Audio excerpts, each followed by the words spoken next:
యెషయా 55:3 చూసినట్లయితే, ఆయన మనతో చెవియొగ్గి నా యొద్దకు రండి, మీరు వినిన ఎడల మీరు బ్రతుకుదురు, నేను మీతో నిత్య నిబంధన చేసేదను, దావీదునకు చూపిన శాశ్వత కృపను మీకు చూపుదును.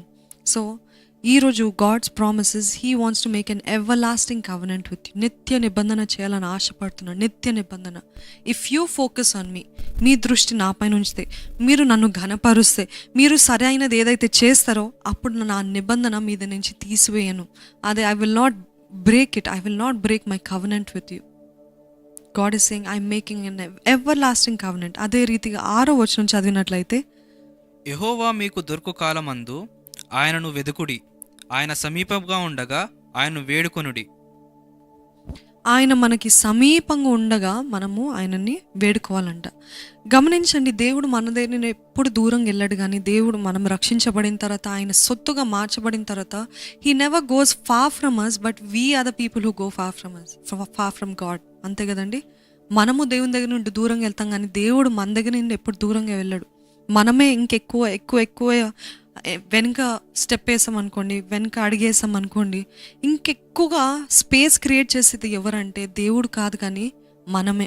చాలామంది మేము మనలో ఏంటంటే, మనం ఎంతగా పాపం చేస్తుంటాం, ఎంతగా మనము దేవునికి దూరం అవుతూ ఉంటాము. దూరం అయిన తర్వాత, దేవా ఎందుకు నన్ను విడిచిపెట్టావు, దేవా నన్ను ఎందుకు ఇటువంటి నిస్సహాయ స్థితిలో వదిలేసావు, దేవా నాకు ఎందుకు ఇటువంటి పరిస్థితిని అనుమతించావు అని ఇటువంటి ప్రశ్నలు వేస్తూ ఉంటాం. కానీ గాడ్ ఈస్ సేయింగ్, సమీపంగా అంటే ఆయన దగ్గరలో ఉన్నప్పుడే, ఆయన సమీపంగా ఉన్నప్పుడే ఆయనని వేడుకోవాలంట. ఆయన దగ్గరగా ఉన్నప్పుడే వేడుకోవాలంట. అంటే మనం ఆయన దగ్గరికి రావాలి. ఆయన ఎప్పుడు ఎక్కడున్నాడో అక్కడే ఉన్నాడండి. ఆయన ఎప్పుడు మన దగ్గర నుండి దూరంగా వెళ్ళడు, కానీ we have to come close to him, we have to come close to him. ఈరోజు మీరు దేవుని దగ్గర నుండి దూరమైన పరిస్థితిలాగా అనిపిస్తుంటే, దేవుని దగ్గర నుండి దూరమైన స్థితిలాగా అనిపిస్తుంటే, దయచేసి గమనించండి, ఆయన మన దగ్గర రావటం కాదు, కానీ మనం ఆయన దగ్గరికి వెళ్ళాలి. It was always the son coming to the father, but the father didn't go to the sun.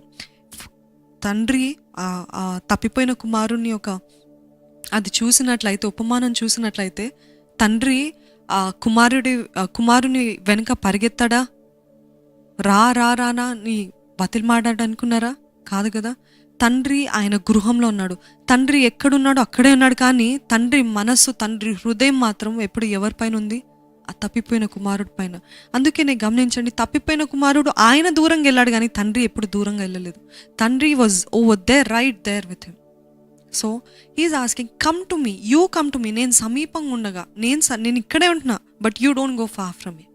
నా దగ్గర నుంచి దూరంగా వెళ్ళొద్దు. నా దగ్గర నుంచి దూరంగా వెళ్ళారనుకోండి, ఏమనిపిస్తుంది? నాకైతే చాలాసార్లు యవ్వన కాలంలో ఉన్నప్పుడు, దేవునికి దూరంగా ఉన్నప్పుడు, నా సాక్షులు పంచుకున్నాను. ఒక తెలియని వాక్యూమ్, తెలియని ఎంప్టీనెస్, ఏదో ఖాళీ.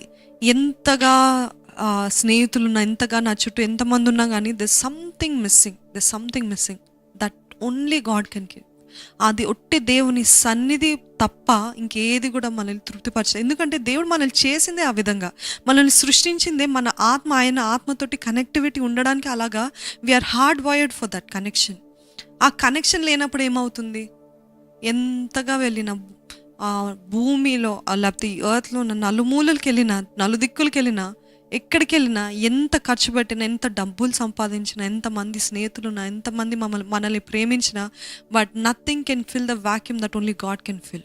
దేవుడు ఆ ఖాళీని కూర్చేవాడు ఆయన ఒక్కడే, ఆయన సన్నిధి ఒక్కటే, ఆయన వాక్కు ఒక్కటే. సో గమనించండి, మీకు అటువంటి అనిపిస్తుంది అనుకోండి, నాకు అపవాది నన్ను దాడి చేస్తున్నాడు, నాకు ఒకలాంటి ఖాళీ ఉంది, నా భారం ఎక్కువ అయిపోతుంది అంటే, ఇవన్నీ ఏంటిది అర్థం అంటే, all this are a sign that you are going far from God. దేవుని దగ్గర నుండి మీరు దూరం వెళ్తున్నారేమో. God wants you to come back.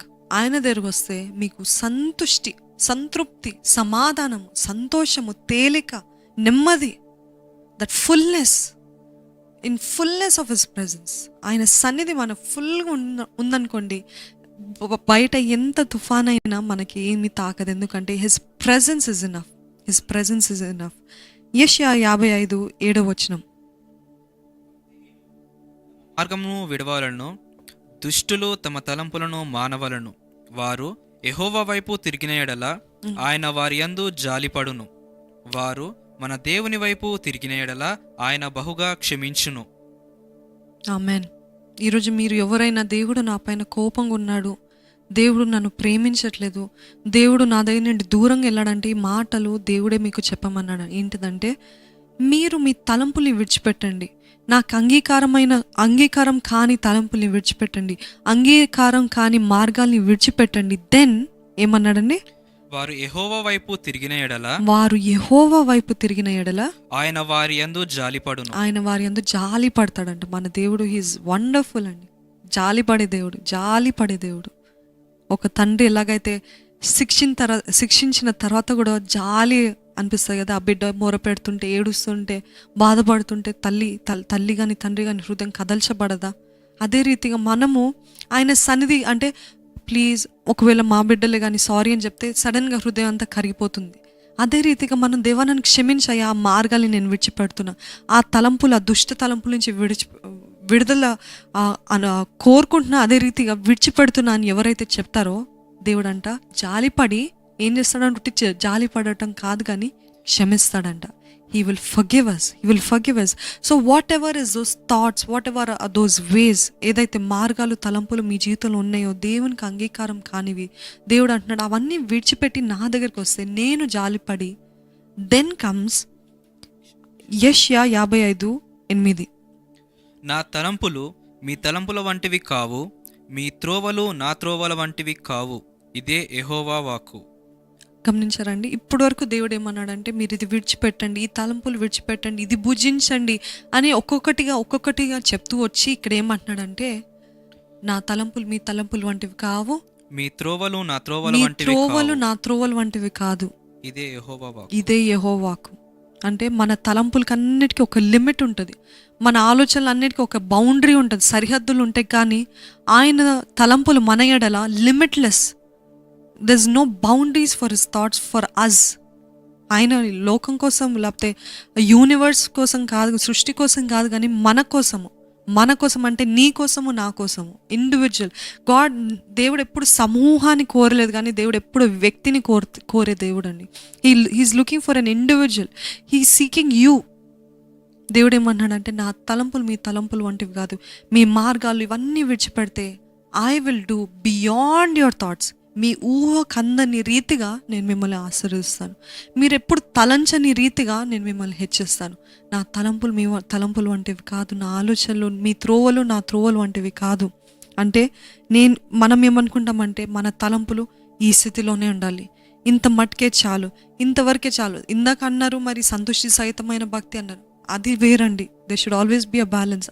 సంతుష్టి సహితమైన భక్తి ఉండాలి అంటే ఇతరులతో పోల్చుకునే స్వభావం కాదు. కానీ కొంతమంది కొద్దిగా ఉండి ఇదే చాలు, ఇంతే దేవుని ప్రణాళిక నా ఎడల, ఇంతే నా జీవితం అనుకుంటారు. కానీ దేవుడు అంటున్నాడు, if you're thinking that your life is only that much, అంత మాత్రమే మీ జీవితం అంటే, దేవుడు అంటున్నాడు నా తలంపులు మీ తలంపులు వంటివి కాదు. మీ తలంపులతోటి దేవుడిని లిమిట్ చేయకండి, దేవుడికి బార్డర్స్ పెట్టకండి, దేవుడికి దాన్ని ఏమంటారు,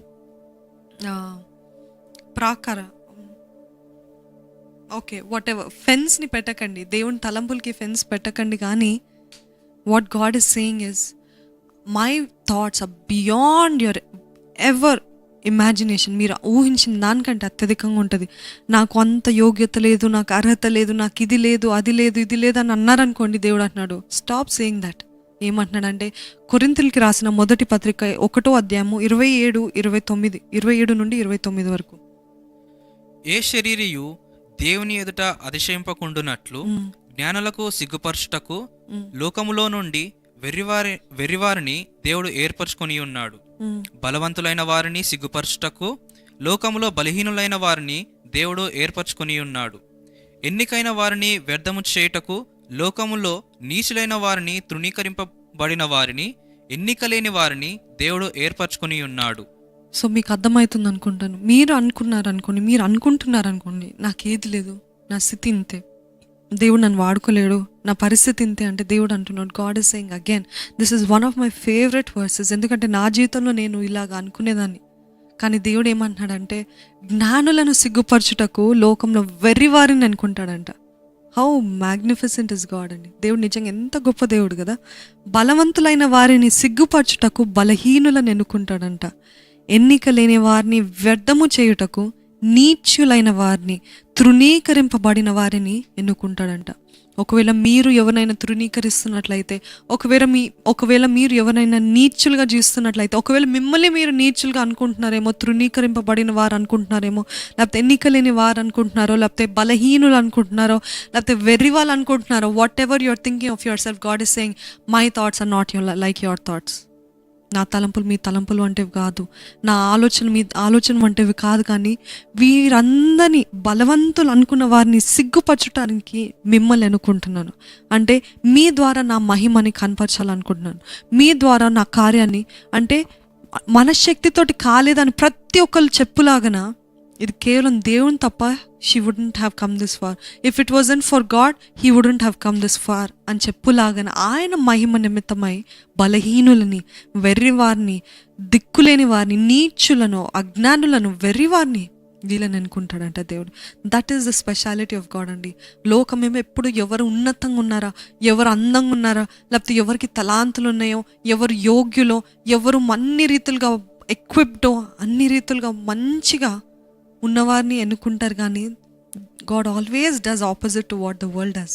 లోకం ఏదైతే చేస్తుందో దానికి ఎప్పుడు వ్యతిరేకంగా చేస్తాడు. ఏంటిదంటే అందరికంటే నీచంగా దిగజారిన వారిని, అసలు వీడు దేనికైనా పనికొస్తాడా అనుకున్న వారిని లేవనెత్తి ఏం చేస్తాడంటే, యూ థాట్ హీఈస్ యూజ్లెస్, మీరు ఆయన యూజ్లెస్, ఆయన వ్యర్థం అని అనుకున్నారు. కానీ see what I have done through him, చూడు ఆయన కొరకు నేను ఏం చేస్తాను, ఆయన ద్వారా నేను ఏం జరిగించాను. అంటే అప్పుడు మహిమ ఎవరికి వెళ్తుంది? దేవునికి వెళ్ళదా? So God always chooses the weak things of the world. If you think you are weak, ఈరోజు మీరు నేను చాలా నిస్సహాయ స్థితిలో ఉన్నాను అని అనుకుంటూ మిమ్మల్ని మీరే కించపరుచుకున్నట్లయితే దేవుడు అన్నాడు, stop thinking that way, my thoughts are not like you. నిన్ను గురించి నువ్వేమైతే అనుకుంటున్నావు, లేకపోతే మీ బిడ్డల గురించి మీరు ఏమనుకుంటున్నారు, లేకపోతే మీ భర్త గురించి, మీ భార్య గురించి ఏమనుకుంటున్నారో అవన్నీ పక్కన పెట్టి, మీ తలంపులు వంటివి నా తలంపులు కాదు, కానీ I have a greater plan, ఇంకా ఉన్నతమైన తలంపులు మీ కొరకు కలిగి ఉన్నాను.